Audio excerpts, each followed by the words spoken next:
Bonjour à tous, je suis ravie de vous retrouver aujourd'hui pour une nouvelle vidéo. On va passer sur le balcon. Ça fait longtemps que je vous ai pas montré ce qu'il en est de mon balcon. Pour tout vous dire, il n'y a pas eu beaucoup d'évolution pendant très longtemps. Et là, ça doit faire à peu près une semaine que mon copain a posé la fausse pelouse. Là, vous savez, le petit gazon synthétique que beaucoup de gens ont sur leur balcon. Et bah nous aussi on a ça, voilà. Et du coup l'objectif d'aujourd'hui ça va être de remplir les petites jardinières que j'ai achetées. Je pense qu'on va passer de l'autre côté parce que là je tiens la caméra à bout de bras et je suis au bout de ma vie. Donc je vais aller mettre ça sur le trépied et on continue à papoter au soleil sur le balcon. Alors au niveau de la pelouse, ça donne ça.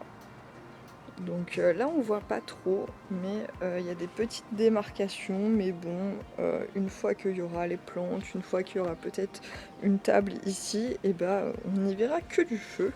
Donc ça c'est la première jardinière que j'avais fait dans une précédente vidéo, et je pense que vous l'aurez compris, je voudrais mettre cette petite plante à l'intérieur.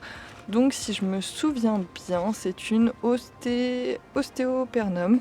Donc voilà, et il s'est passé quelque chose avec, parce que j'en ai pas une, j'en ai 2, 3, 4, 5, 6, j'en ai même 7. En fait, pour tout vous dire, j'adorais cette plante, et chez mon fournisseur, on pouvait la prendre que par 12, et je me suis dit, challenge accepté. Du coup, j'ai acheté tout ça, je vais en mettre un petit peu partout ici, j'en ai mis un petit peu dans mon jardin, mais ça, je vais vous en parler très prochainement, et le reste, je pense que je vais les offrir. Donc ça c'est mes petits œillets aussi qu'on avait plantés en... Non, je crois que je ne l'avais pas montré en vidéo, mais je vous les avais remontrés un petit peu plus tard. Donc voilà, ils continuent à fleurir encore et toujours. Là il y a pas mal de nouveaux petits bourgeons, je suis trop contente. Là il y a pas mal de feuilles aussi qui ont séché, donc il faudrait que je fasse une petite taille. À côté j'ai mon oxalis, et là je suis trop contente parce que je vous l'avais déjà montré dans une précédente vidéo, je l'avais mis à l'intérieur. Et c'est vrai que quand je l'avais acheté chez mon fleuriste, il faisait très froid chez lui, et je sais pas, moi j'ai pas réfléchi, je l'ai mis en intérieur et il se plaisait pas du tout, il faisait que sécher en fait comme ça. Et un jour ça m'a saoulée, je me suis dit bon, un moment j'en peux plus en fait, je peux plus le voir, et je l'ai mis dehors, et au final ça lui plaît super bien. Il a complètement changé de couleur parce qu'il n'était pas aussi foncé de base.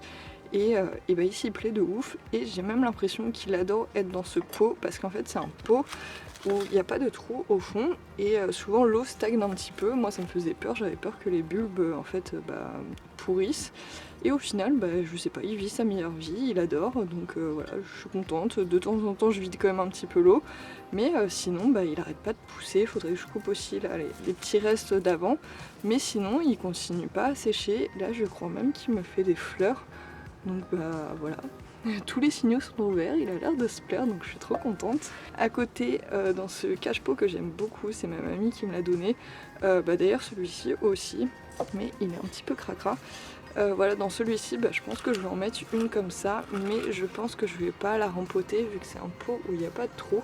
Donc je vais la laisser juste dans son petit pot de base. Et à côté, ça fait un petit peu comme l'oxalis, c'est ma misère. Ma misère, je sais même pas c'est quelle variété, peut-être, je pense pas que ça soit une misère pourpre. C'est, je ne sais pas, dites-moi en commentaire si vous savez. Mais pareil, en fait, elle me saoulait. Bon, elle avait pas du tout cette tête-là, elle était beaucoup plus jolie quand je l'ai sortie dehors.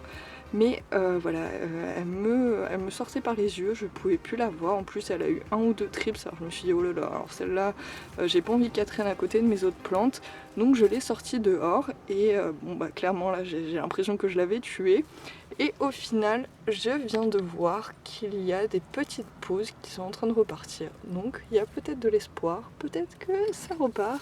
Donc voilà, je suis trop contente. Si ça peut me faire une misère d'extérieur, ça serait génial. Surtout que c'est une plante que j'aime quand même beaucoup, surtout quand elle n'a pas de trips, c'est quand même beaucoup plus sympa. Donc aujourd'hui on va s'occuper de ces 2 petites jardinières, donc j'ai pris rouge aussi, comme ça on est raccord, où je vais mettre du coup mes petits, alors je vais jamais y arriver avec le nom, mes petits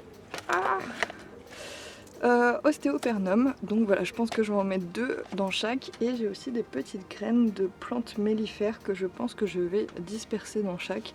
Donc je sais pas vraiment quelles fleurs vont pousser, ça va être la surprise.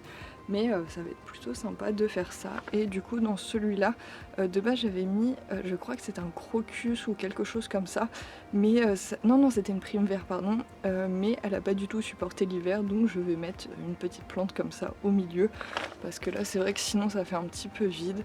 Et voilà, je voulais un petit peu plus de couleur dedans, mais sinon le lierre il se plaît de ouf. Cette plante là, je me souviens jamais de son nom, mais pareil, elle a doublé de volume, donc je suis trop contente. Et après, je sais pas trop où je vais placer ça, peut-être dans les petits coins pour essayer de cacher les raccords. Et voilà, je pense que ça va être déjà pas mal.